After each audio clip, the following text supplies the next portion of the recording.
Lah ni orang nak 4,000 botol yang duduk rumah. Ya, habis fikir gano cara nak dapat ke duit untuk dapat 4,000 ni.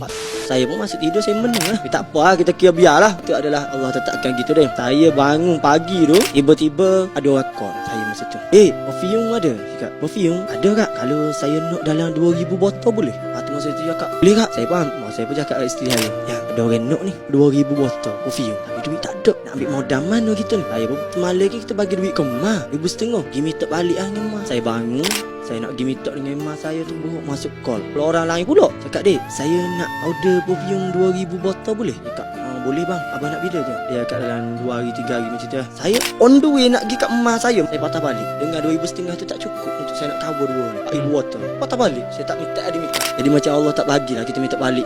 Takut ibu kita kecewa dengan kita. Saya kat isteri saya, yang lah ni orang nak 4,000 botol yang duduk rumah. Ya, habis fikir gano cara nak dapat ke duit untuk dapat 4,000 ni. 4,000 botol ni.